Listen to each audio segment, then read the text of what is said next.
Boy, I sure hope the creepy person that owns this property doesn't come out and teach us all a valuable lesson about trespassing.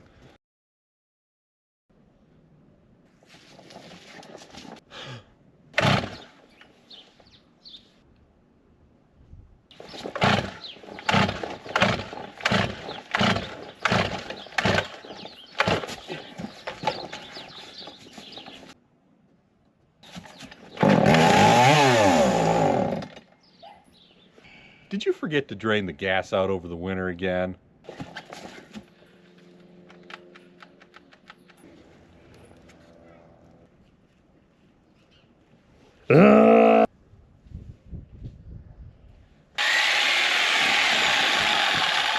You, want me to go and come back?